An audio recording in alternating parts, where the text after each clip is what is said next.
Natural ব্রিজের উদ্দেশ্যে। তবে আজকে ওয়েদার একদমই সাথ দিচ্ছে না। সকাল থেকেই সকাল থেকে নয়, কালকে এখানে এসছি পরে ওই যে সন্ধ্যা 8টা বাজলো, তারপর থেকেই কিন্তু বৃষ্টি। সে আর কিছুতেই শেষ হচ্ছে না, মানে আজ আকাশের মুখ ভার। তবে কি হয়েছে, ঘুরতে এসছি, একটু তো ঘুরে দেখতেই হয়, কারণ এই জায়গায় আর আসবো কি না বা পরে আসতে পারবো কি না তার তো আর কোনো গ্যারেন্টি নেই। তো একবার ঘুরে দেখি, সেই জন্যই কিন্তু বৃষ্টি মাথায় নিয়ে বেরিয়ে পড়েছি। একদমই কিন্তু ঝমঝম করে বৃষ্টি হচ্ছে এরকমটা নয়, তবে হালকা ওই ঝিরিঝিরি বৃষ্টিতে ঘুরতে কিন্তু ভালোই লাগছে। এই সময়টায় মনে হচ্ছে যেন প্রকৃতি শুধু আমাদের সাথেই আছে।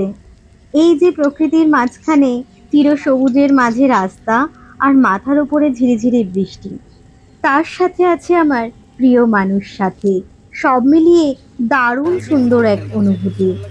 পৌঁছে গেলাম ন্যাচারাল ব্রিজে। ন্যাচারাল ব্রিজে সঠিকভাবে পৌঁছানোর জন্য কিন্তু গাইড ছিল, তবে আমরা গাইড নিইনি, নিজেরাই একটু ঘুরে দেখতে চেয়েছিলাম আর কি।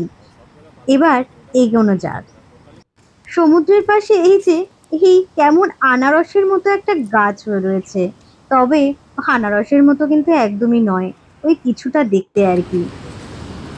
দেখাবি চ আমাকে। এই এবড়ো খেবড়ো পাথুরে সমুদ্রের তটের ওপর থেকে এবার এগিয়ে যাচ্ছি ন্যাচারাল ব্রিজের দিকে।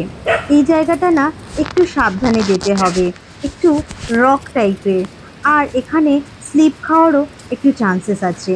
যেহেতু আরো বর্ষা হচ্ছে, তাই সাবধানতা খুব দরকার। আস্তে আস্তে আমরা এগোচ্ছি ন্যাচারাল ব্রিজের দিকে।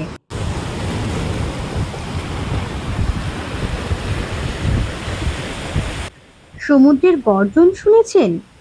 এই যে চলে এসেছি ন্যাচারাল ব্রিজের একদম সামনে। দেখুন, ব্রিজটা সত্যিই ন্যাচারালি তৈরি হয়েছে।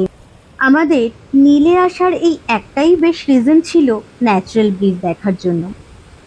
ন্যাচারাল ব্রিজ তো দেখেছি, এবার বেশ কিছুক্ষণ সমুদ্রের সাথে সময় কাটানো যায়।